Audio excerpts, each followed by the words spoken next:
I think it was Niners, Seahawks. Okay. And the Niners were starting, like Drew Lock, cute story early. Yes. Okay. Made some good plays. Slinging it. Touchdown pass. Yeah, it was awesome. And then, it all kind of started. Mm-hmm. And I thought to myself, like, backup quarterback, Niners defense, like, this was inevitable here. Layup. Now there's a report coming out from Michael Silver, who I'm not the biggest fan of, but he's been around the NFL for a long time.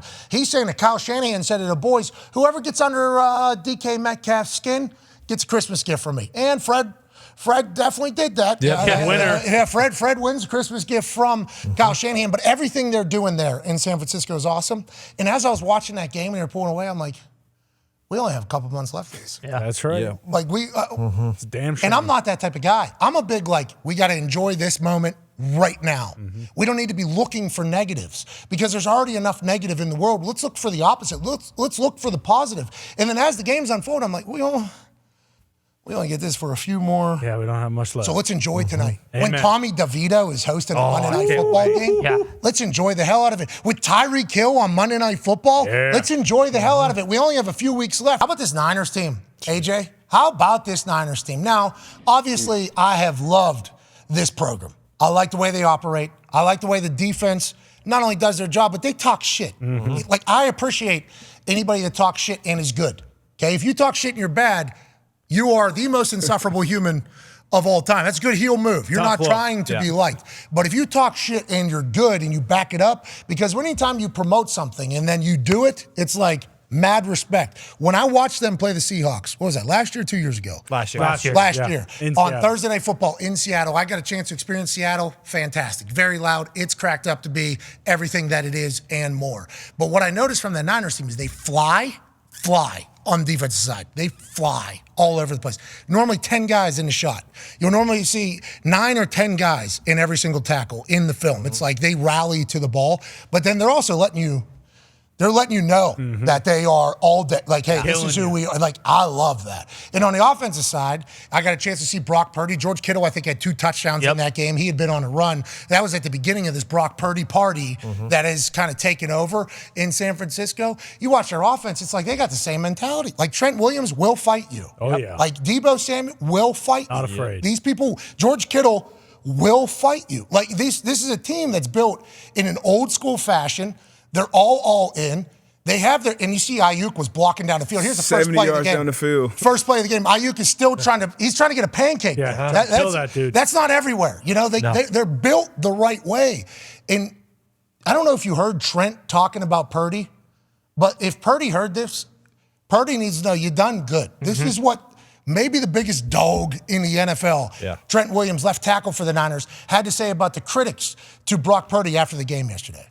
I mean, you go back game after game, that's what he's been doing. I mean, last time we was at home, he had a long throw against Tampa with BA down the sideline. Obviously hit Kittle for a long play. I mean, I don't get why people say he's a system quarterback or got to show you more, because no system quarterback makes tight window throws before they're there, throwing people open, putting the ball into a window and trusting this receiver to get there, layering balls over linebackers who are in good position and still getting the ball over their head, getting it to the playmaker. Just so accurate. You watch a lot of his throws, the accuracy gives them guys a chance to run after the catch. And I don't think he gets enough credit for that. Yeah, so he was asked, I think, about the Deebo touchdown that Brock Purdy threw, where I think we have it right here, where he just drops this ball in a bucket for like 50 yards. I mean, this is just a beautiful touchdown play. Do we have it? There we go. Like Brock, 3rd and 11. Boom. Oh, yeah. That's a strike, dude. Strike. That's over Adams' shoulder. Jamal Adams, great player, buddy. Yes. Over his shoulder, right in stride to Deebo. And Trent Williams is like, yeah, this is what are we even talking about here? When you hear those types of things from Trent, that tells you the locker room's tight. The locker room is rallying around Brock Purdy. I believe they're the team that nobody wants to play right now, just like I believe last year they were the team that nobody wants to play. Is that how you feel on the NFC side, AJ? And what did those words from Trent Williams mean to you think?